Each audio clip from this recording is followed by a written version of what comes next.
Alright guys, let's get a few things out the way. First and foremost, I did say when I started this channel that I'm not going to shill, so I'm not going to shill, and I hope nobody thinks this is a shill video. I just want to get that out of the way because I know personally I've watched maybe a million videos on writing advice in my life, and it always turns into, and if you're liking these tips, check out my book, whatever, and I promise I'm not going to do that here. I'm also going to try to give you guys maybe advice you might not have heard before, or something that's just a little bit different. I am going to try my best not to just repeat everything you've already heard before, but please forgive me if there are a few things that maybe you have heard before, okay? And I also want to say, before I get into any actual advice, that I'm not a bestseller, nor will I pretend to be. I don't sell 1 million books a week, so take everything I tell you with a grain of salt. Although I will say, I will give you guys a good example. I used to be a big basketball fan, not so much anymore as I got older. I'm not so much into sports anymore. And I'm from Chicago, I love the Bulls, and I read Phil Jackson's book, 11 Rings, which is a really good book. Everyone should read it, even if you're not a basketball fan. And the thing about Phil Jackson is, as a player, he wasn't so good. I don't even think most people know he was an actual basketball player. He averaged something like, I don't know, like 2 points and like 5 rebounds a game for his career. He's not somebody that you would pick to necessarily coach your team. You know, if anybody's going to pick somebody to coach a basketball team, of course you're going to want like the superstar, because the superstar must know what he's doing. But Phil Jackson, while not being a good player, did win 11 rings. He's the only NBA coach to win 3 three-peats in a row. He has 11 rings. He has all sorts of accomplishments. I won't go down the line, although I think I do remember most of them. But the point is, he wasn't a great player himself, but he was able to bring that out. He knew what made a good player, and he was able to bring that out of his players. He didn't always have the best team. Look at the Lakers. The final time Kobe won a championship, he had them out there hooping, because that team was trash. You give that team to any other NBA coach, okay, they are not making the playoffs. And sometimes, not always, but sometimes, it would even be like that with the Chicago Bulls. Think about players like Jud Buechler. I don't even know if he played 1 minute of one game, and if he did, I don't even know if he ever scored, okay? So, I just want to throw that out there, that sometimes you don't have to be a bestseller to know what works. And when I say something like what works, that's very subjective. And I think the most important thing about being a writer is knowing what works for you. Because I could give you any advice, or anybody on YouTube could give you any advice, but don't just believe it because somebody said it. Don't even believe anything because I say it, okay? You have to understand what works for you in your process, because things I say and other people say might not work for you. And I spent a lot of time listening to other people's advice, and even though it wasn't working, I kept thinking, well, this guy said it must work, but it didn't always work.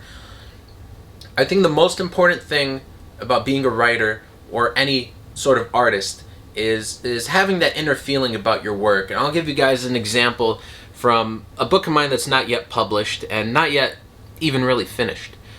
I wrote 3 drafts of an outline. Outlining, I would say, is like an absolute must as a writer, because I spent years not working from outlines, and I would just be like, I'm gonna vibe with it, I'm gonna go with the flow. Well, then I would finish a whole draft and then I would throw it away because none of it worked. And then I would do a second draft and maybe keep a chapter, but then it still didn't work, and I would figure it out long form. When I realized now in my old age that if I outlined the chapters, if I put what happens in each chapter and a little bit of dialogue, and I mess around with an outline form, maybe I could figure it out. I could figure out how to mold my story without having to go through and suffer through, I'm going to write like a 50 to 80,000 word book, and then I'm going to throw the whole thing out. I mean, that's a lot of wasted time. And so recently, though, I wrote 3 drafts of an outline. Each one was pretty different from the last, but it was the same core story. And then I sat down and I wrote the novel from that outline, and then I wrote a second draft immediately after, because after I finished the first draft, it just wasn't working. And I'll get to what not working means in just a second. So I had an outline I liked. I went through 3 drafts of it. I wrote the novel. I ended it a little bit shorter than I wanted to, just because I had a feeling things weren't entirely working. I did the second draft with a lot of changes, and it was much better, but it still wasn't working. So now I have more changes in mind, and eventually I'll do a third draft of it, right? But what working means is this. It has to give you a feeling. You really have to feel it on the page. The outline and the subsequent novel I wrote from it, all of them had, it was a thriller novel. They all had, all of them had thrills. They had exciting moments. There were sex scenes. There was good dialogue. It was well written, if I do say so myself. And still, you can have all those things and it doesn't quite work. For example, you ever seen a movie that has a lot of like good elements to it, but there's just something about it that, you know, it might check off some boxes for you, but doesn't necessarily, it's not necessarily bad, but it's not good either. You're like, something's missing. For example, I watched the movie Bound. I was just talking to my friend about this, and we weren't sure why it's even in the Criterion Collection. Not to sound pretentious, but I love thriller movies, erotic thrillers, all kinds of thrillers. I love thriller movies.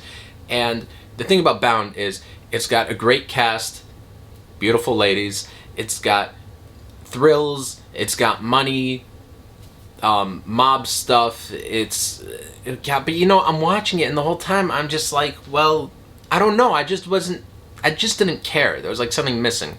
And it's important to recognize that in your own work. There were so many times where I wrote something and it didn't give me that feeling. I thought something's missing here, but I would think, but this is my own book and it checked off the boxes. It's got everything I liked. No matter what the things are at the time, that, you know, I go through phases. So there are certain boxes that might be checked for me at one time, but not another time. And sometimes I'll go through and I'll be like, well, it's got this, and that. Maybe it's, you know, I'll try to beg people to read it, and I would secretly hope they would come back to me, you're a genius, it's really good. And I think pretty much all writers hope for those compliments, like, hey, what did you think of this? And even though we want to know if something's bad or not working or dumb, we really always would rather them come back and say, oh, it was wonderful, you're great. And I was really hoping for that. But things got, like, the feedback I would get and the notes I would get became so much better once I was happy with the work and I realized it was working for me. You could have all the things in the world in your book that are good, but if it doesn't work for you, it's not going to be a good book, at least in my experience. Like I said with the book that I just wrote, it checks off all these boxes. But if it's not saying something, if it doesn't really speak to you, if it doesn't give you a feeling, that little guy in your chest, if that doesn't feel it when you've written this story, at least in my experiences and for me, it's just not going to work as a book. It's going to be a disappointment, and I'm honestly sad to say I've published books before where I was like, maybe it needs work. I mean, I don't have that like great feeling that about it, but it checks these boxes, and I published those, and then I found myself unpublishing them, taking them out of print after I wasted all that, I wasted the ISBN number on it. I spent time formatting it, going through the whole uploading process, all that stuff, figuring out covers, all that stuff that I do, and I put out these books, and then I realized like a month later, or maybe even like a year later, I'm like, well, it's not going to work because of all these things, and then I have that nagging feeling of I should do another draft, I should fix it, I should do this or that. And you know what, honestly, every book where I've had the good feeling, where I'm like, this book says something, this book is good, I like it, and not only does it check off the boxes, but it also, I just have a good feeling about it. Those are the ones where I never think about, oh, well, maybe I should have done this, I should have done that, maybe I should just take it down. And any book that I just really loved, that I feel like a little part of myself is in it, I've kept up. I haven't had any desire to tinker with it. So that's I would say that's like overall like the best advice I could give anybody would be that you just have to have that feeling, because a book could be perfect. I mean, you could have, like, let's say what makes a perfect book? It has, let's say it starts with an interesting hook or scenario, maybe a little bit of romance, there's a ticking clock of some sort, and maybe like a crime. Like if we're talking about like a thriller novel, like a good thriller novel has like a good it's got like a ticking clock of sorts. It's got a crime. Let's say with the movie Double Indemnity, because that's probably like the easiest one. For those that don't know, this is not a spoiler because he says it in the first 30 seconds of the movie. But he says, "I killed a guy for a woman and for a woman and money, and I didn't get the woman and I didn't get the money." And then it's a flashback to the whole story, and the whole time you're kind of hoping he gets away with it, even though you know from the beginning that he didn't. So let's say that's the perfect book, and you've got all the things for the perfect book. But why isn't it working? Why don't you have that feeling? That is ultimately up to you to answer, up to you to decide. For me, I find personally, if I have that feeling, it's a few things. I've already written this book before. I've already done something just like this. Can I find a new angle here? You don't need to reinvent the wheel. You don't need a new angle in each scene. You don't need each scene to be like, I'm going to take it, I'm going to turn it on its head, and every single scene is going to be something brand new. We've never seen it before. It's going to be crazy. It's going to be amazing.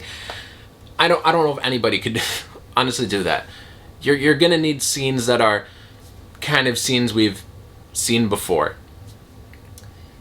If I found personally, if I could find one way to do something new, whether it's a twist or a new take on a kind of scene, then that really does help.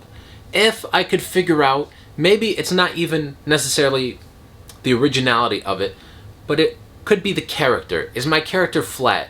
Is he or she boring? Could I try and say something with this character, this story? Could I give it a better theme? Did I not really do anything with my theme? Was my theme X or Y and then I kind of failed to show that? Those are all reasons. But there's kind of like infinite reasons really why something might have the best plot ever but still not be working for you. And I think ultimately you as the writer do have to figure it out. I can't really, as much as I would love to, give you like the magic bullet of just do this, bro, like a lot of people in these kind of videos want to do. But you know, just for me, off the top of my head, like that's kind of the stuff that works for me. Probably the next best advice I could give anybody that's looking for it would be this. I started off as I just wanted to be the comic book guy. I loved comic books. I only wanted really to write comic books. I only read comic books. And then when I was in college, let me tell you guys this. I aspire to be a filmmaker too. And film, novels, and comic books is not only the hardest one to get into, it's also the least reward. You get paid the least. Nobody cares. I'll just tell you guys that right off the bat. Comic books is so difficult. If you're a writer, if you're an artist, I mean, you just make the thing. If you're a writer, look, here's how it goes. If you want to write or direct a short film, you take your phone. You could honestly, like, I've seen people blow up just from doing like a little TikTok, just like acting a little thing just by themselves, doing a little skit. 10 seconds and they blow up. Okay, anybody could do that if they want to be an actor, or even if you don't and you just want to be the writer or director, you could find someone to do that with. You could do it with yourself. I've made some, not TikToks, but a few short films that are just me and them. Okay, anybody could do that. If you want to write a novel or a short story, you just write it. If you want to do a comic book, you're going to have to pay an artist. You're going to have to pay a lot of money for that artist. You're going to have to, I mean, if you want to write like a short comic book story, like let's say like 5 pages, like that's manageable, 6 pages, well then now you got to find an anthology and beg somebody to publish you an unknown, or you've got to self-publish like a whole comic book, and that's a whole big thing. And I don't want to sound discouraging, but comics is the biggest struggle out of all of them for the least reward. And when I was in college and I was kind of starting to understand this, I mean, I eventually made some comics, but it's torture. And when I was in college, I decided, well, I'll write some short stories. Maybe if I could write books, I mean, this could be an outlet for me. I could write a story this way. I could always turn that story into a comic book later. Or I could, if I made money, how naive I was, if I made money at a book, maybe I could put that into a comic book or something. You know, these ideas just started to go. And I sat down one day and I was like, I will write something. I was in college and I was just like, well, what do I do here? How do sentences work? Because I had only written comic book scripts, and a comic book script is the easiest script really in the world to write. It's the easiest anything to write. Page 1, panel 1, little description here. It doesn't have to sound fancy or anything. And the benefit though to writing a comic book is you really could just focus on the story. You only need to make the dialogue sound pretty. You don't need to make the descriptions sound pretty. You don't need like fancy, prose or anything. So I was confused, and I sat down. I'm like, what the hell am I gonna do? So I got a copy of the only horror writer I really knew outside of comics was Stephen King. So I got a copy of Carrie, and then I started going in order with Stephen King, and then I ended up going out of order. But I started with Carrie, and I was like, cool. And I started reading Stephen King, and he was all I was reading. Eventually I branched out, and I started, I read The Exorcist and Legion by William Peter Blatty. I read Rosemary's Baby and The Stepford Wives by Ira Levin. I read The Haunting of Hill House by Shirley Jackson. And I branched out and I started reading horror classics. I mean, I read Dracula. I read whatever, the popular horror novels are. And then eventually I expanded into other horror novels. And I read a ton obscure horror novels, or even some that were like a little better known if you were like kind of in the community. The thing I will tell you about writers is this. So there are plenty of bad screenwriters, plenty of bad novelists, and plenty of bad comic book writers. For some reason, most of those bad writers flock to comic books, and especially to horror. And just by default, there are more bad horror novels and comics than anything else. That is why it's so important to read widely and watch movies other than horror. Because my point of reference was so small, and it was all dumb horror novels like Attack of the Killer Worms, and movies like, even though I love them, movies like Slumber Party Massacre 2. And when that's your frame, you have nothing to draw from. I will even say this, like, let's talk about like novels specifically. I'm going to throw out random numbers. I have nothing behind this. Think of like all the romance novels in the world, anything published, self-published, anything. Let's say like 80% of them are bad, and maybe 20% of them are good.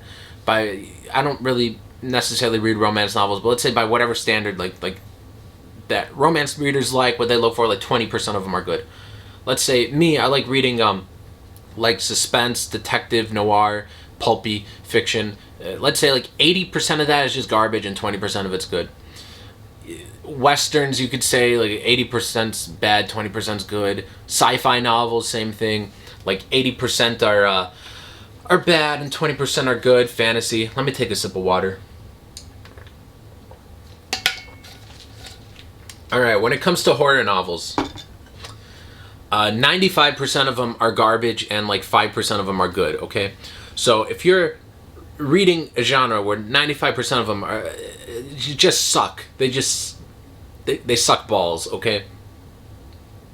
That's kind of what's going to come out. Even though me, I love horror. I write horror and thriller, and I love horror. But what I feel like I sound so pretentious, but like I just feel like when I became a better writer is when I started reading other things. I branched out after I started watching noir movies, and I found this publisher, Hard Case Crime. They reprint a lot of stuff, and they print some originals too, but they reprint a lot of books that were out of print. And I just ended up going through like reading older detective fiction, and found my favorite author, Cornell Woolrich, and I went through all of his books in like a month or two. I went through like most of them.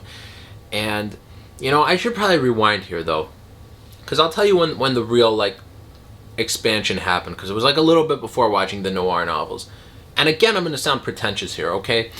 And I'm not pretending, by the way, to be like John Steinbeck or anything, because I write horror, and I've started writing thrillers, and that's me. I like those things.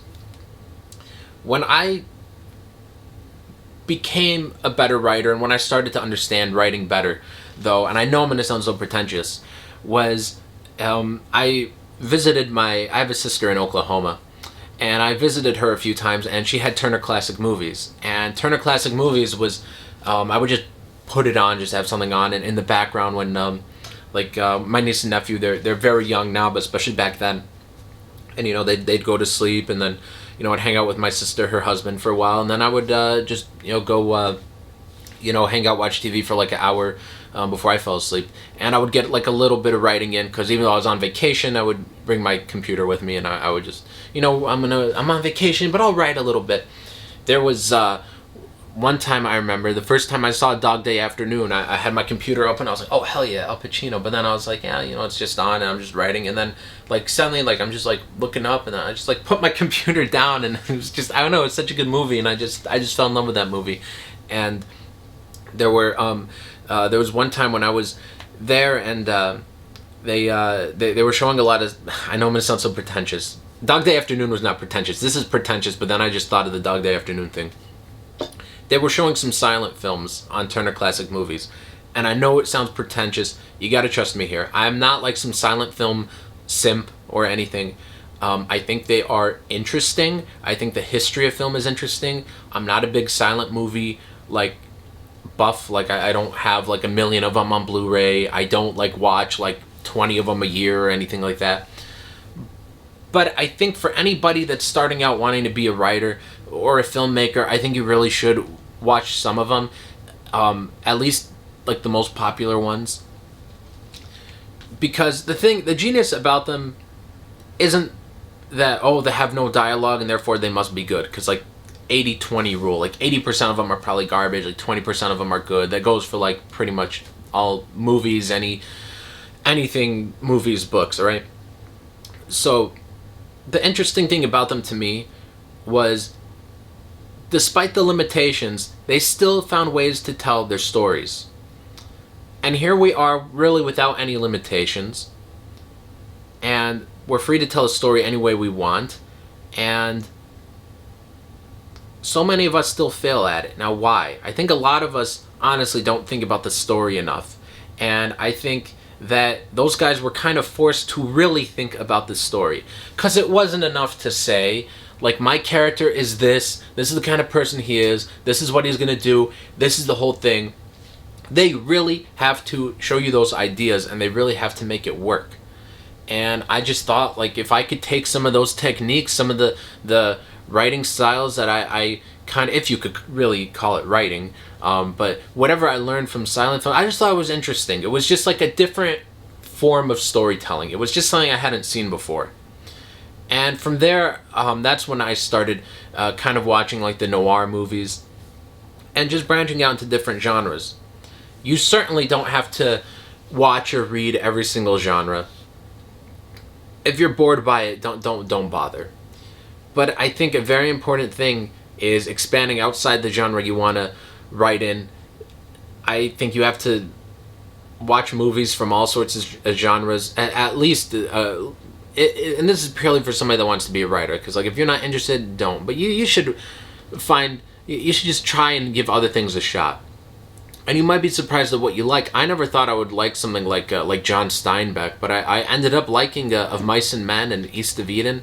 I thought were really good books. And I've discovered a lot of things I wouldn't have discovered otherwise that I really do like if I hadn't branched out from horror. Now I read a lot of things. I love reading nonfiction. I love reading memoirs, biographies, true crime books. I love David Grann. He's probably my favorite nonfiction author. I love Killers of the Flower Moon, and I've read all but maybe 2 of his books. I think he has maybe 7 books maybe. I've read like 5 of them. The book Chaos by Tom O'Neill, excellent book. These are things that I maybe would not have found if I didn't branch out, and I ended up really loving them. And right now, I don't read a lot of horror anymore, if I'm being honest. I've got plenty of horror novels still, and there's still some that I do want to read. I'm not like, I'm done with horror. But I kind of got to a place where I was like, wow, pretty much everything else is better written. The characters and the plots are more interesting. I mean, you grab the average horror novel off the shelf, like if we're talking about like vintage horror, if you're like in the know, if you're like somebody that's read like Paperbacks from Hell and you keep up with like the reissues and all that stuff, people will pay like, I don't know, $500 for like a book with that just has like a picture of like a frog on the cover, and maybe there's like a severed arm like coming out of his mouth, and people are like, I need like Frog Killer from Mars. I need it. I have to spend $500 on it. It's out of print. And I'm like, I guarantee you it's gonna suck. So the last bit of advice I want to give here is that writing is other things besides writing. This was a mistake I made for years, along with not working from outlines. I really took the advice to heart of write every day. Pretty good advice, especially if you're just starting out.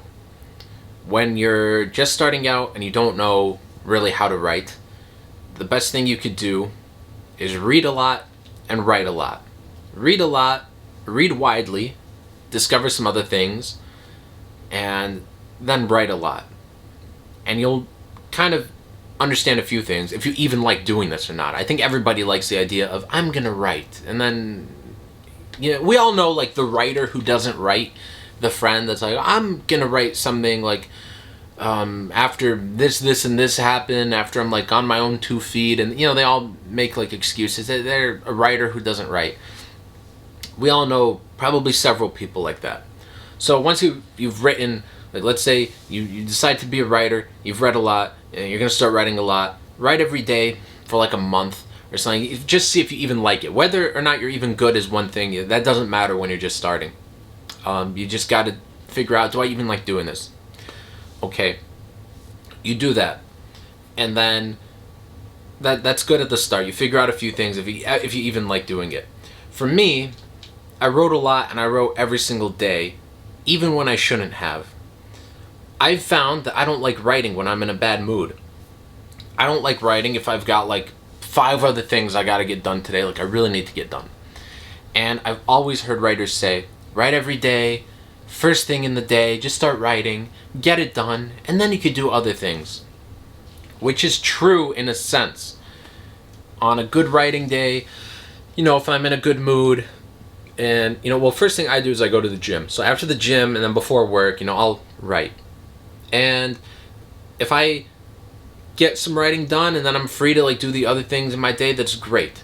If I'm in a bad mood, I do the least amount of work and I do bad work. Let's say like a really good writing day, you get a lot done. A lot is going to be subjective. I try to get, well, I really don't have a word count goal anymore. I just get done what I could get done. When I was younger, my goal was 3,000 words a day. So let's say you get like 3,000, I'll have a good day, I'll do my 3,000 words, perfect. If I'm in a bad mood, I might sit there and be like, oh, damn it, I only got like 100 words done, I only got 200 words done, oh my god, like, this has been an awful day, a waste of a day. And then I didn't realize for years, like, why was I even there at the desk? Why was I even writing? If I'm in a bad mood and I can't get a single thing done, if I'm in a bad mood, go do those other things, alright? But when I say writing is other things, you shouldn't just chain yourself to a desk is what I mean. It's the whole life experience thing that everybody says, go out and have experiences. And it's not just so you have other experiences to write about, but it just refreshes you creatively. I find I've had really good days where I felt the most creative when I just went to the forest and went for a walk. Maybe brought my camera with me, took some pictures. If I could find some other things to do, that's just really great. Sometimes it's not even writing. It's if you know how to put your own book cover together, and you just put one together for fun, whether it's for a book you've written or not. Maybe just an idea you have. If you just make like a cool little ebook cover, if you do it yourself. I'm not saying if you pay somebody, but if you have the ability to and you know how. Or you just want to learn how and just do it for fun. I mean, you could do that. You could do it with AI. I've got nothing against that. Or you could do it if you just get some stock photos. If you use Canva, whatever. If you just tinker around, sometimes that's being creative. Sometimes being creative is just reading a book. It's like I have the day, and maybe you're burned out on writing, or you don't have any ideas, but you're like, well, I got to write today because you got to write every day, right? I made that mistake. No, if let's say like you've finished writing a short story. Let's say you're starting out, because I imagine if you're watching this for this advice, maybe you're just starting out. If you're watching it for me, you might not even be a writer. But if you're starting out and you just finished a short story, and you're like, well, I gotta write every day, I gotta write something, what am I do? No. If you don't have an idea, homie, just sit back and relax. There's nothing better than just, I've got the whole day ahead of me, I could read 5 chapters. If it's a thin book, I could read this whole book today. There's nothing better than just laying back and relaxing and watching a movie. There's just nothing better. Like, for me, my setup, in my bedroom, I've got a big screen TV, and recently I got a new mattress, and oh my god, so comfortable, and there's just nothing better than I'm just gonna lay back and I'm gonna watch a movie. I'm gonna have a double feature. It just really refreshes you creatively, especially if you just watch a really good movie. And you might just see something. There might just be like a line, a scene. I'm not saying like you rip it off, even though one of my buddies, every time I watch something and then I get an idea, he's like, you're just ripping it off. But you might just see something, you're like, that's really cool, and it might just get the wheel spinning. You know what I mean? Like, you might have. I'll give you an example. This is what I mean. The movie Sunset Boulevard. In Sunset Boulevard, the main character's kind of a failed screenwriter, and he's going around, and even the yes men are telling him no. And he goes to the office of a producer, and blah blah blah. Don't you like my script? Well, there was a script reader that the producer calls into the office, and she's like, I read this script and it sucks. Well, later, she runs into the screenwriter again and tells him, it sucked, but you got a 6-page flashback or something that's really good. And throughout the movie, they've taken like the script within the movie that she did not like, but they took the 6 pages that she did like and they crafted it into a completely different genre, different story, and they're figuring it out together. That's kind of what I mean. You might watch a movie, let's say you're writing a horror novel or a thriller novel, and let's say, I'm just throwing random examples. Let's say you happen to like rom-coms. All right, I like rom-coms, okay? Let's say you're watching a rom-com, and there's just an interesting location. Let's say let's say the rom-com is all set in one room. I don't know. I'm just spitballing here. It's all set in one room.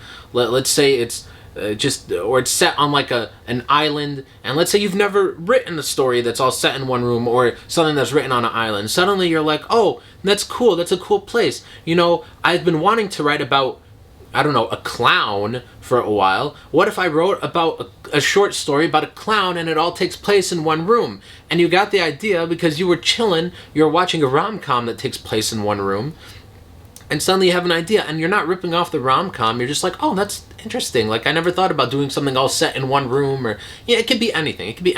You just don't know where those ideas will come from. So I never think it's a waste of a day if I get 0 words done, but I've enjoyed myself. Because, if I go out, you might go out, you might see something interesting at the store. You might see something interesting hanging out with friends. Somebody might say something. You might see something. You might think, if I wrote a story in this place, what would it be? And you don't have to go out purposely thinking that, like I'm scouting for material, but there are times when I'm out, somebody will say something funny, I'm like, oh, maybe I'll put that in a book. Or maybe not even that. Maybe I'm writing a book, and I just suddenly remembered, I was at the store 2 years ago, and this stranger randomly said something weird to me. And now I'm going to put that in my book because I just remembered that. It's never a waste of a day if something interesting happens, or if you just enjoy yourself, because you're going to do all your best work in a good mood. I remember hearing David Lynch say something about, like, when people want to pretend to be like a tortured artist and talk about being depressed. And he says a depressed person can't even get out of bed. I mean, how are they going to do their best work? I think, so many people are hard on themselves, and I've been hard on myself too. For you want to write like, okay, the big thing in like writing communities that's since self-publishing really took off. I know self-publishing's been around for a while, but let's say the last maybe like 15 years or so, the big thing has always been you got to publish like a book a month. You got to have a book a month. You got to write like a long series of 20 books. And I know everybody beats themselves up because everybody wants to write like I got to write a book a week, a book every 3 weeks, a book every month, and it's got to be good, and I got to publish it. And it's real easy to feel that way if you look in these groups and you see the results people are getting. I mean, the results, not everybody's going to get those results, but the top tier people, the best sellers, they do kind of follow a formula. I'm going to publish quickly, going to publish a lot, going to publish a long series. It's very easy to get caught up in that, but you specifically have to follow your own path. There's no guarantee of sales just because you write, 30 books in a series. I've got a series of 10 books. It's not that often where I sell the whole series. It didn't make me into like the top horror author like overnight. Sometimes you'll hear advice and you might see it working for 15 people, but you might be number 16 that it doesn't work for. So you really have to, the thing I want to stress is really is finding your own path and all that, but just don't beat yourself up if you don't write like a book in a week, or if you didn't write anything today, you didn't write anything for a weekend.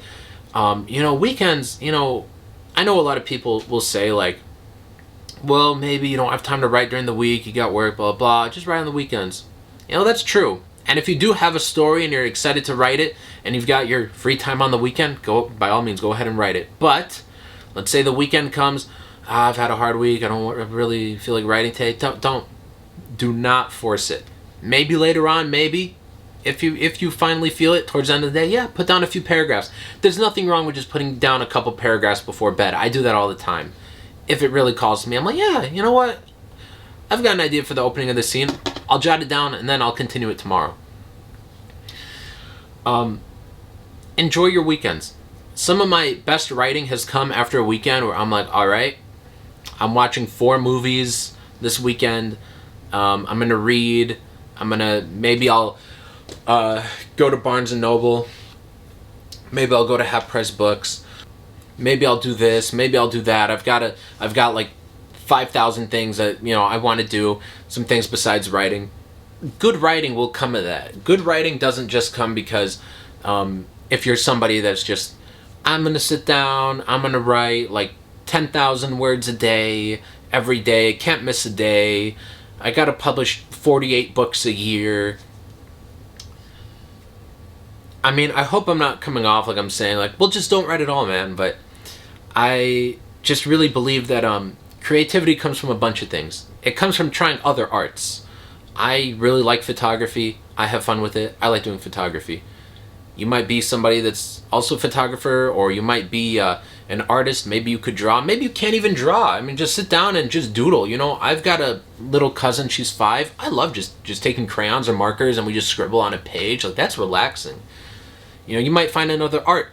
I started putting together little Lego sets with my little cousin only this week, and I'm just like, oh, hell yeah, this is fun. Maybe you like putting together a Lego set.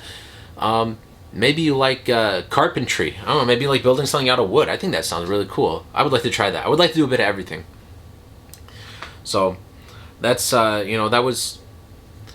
I think this video's probably long enough, and I think really I've gone through the advice I wanted to give, the lessons I've kind of learned. Years ago, it's just so different from how I was years ago.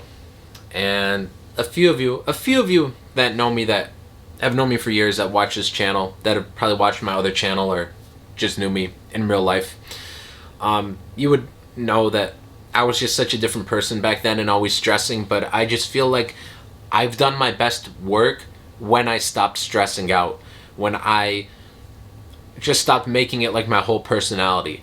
Like, yes, I'm an author. It doesn't have to rule my world. I don't have to be chained to my computer all the time. Like, gotta figure out the next story, bro. Just figured out finished this novel. Gotta start the next one today. Like, that kind of stuff I feel like actually kind of ruins a writer.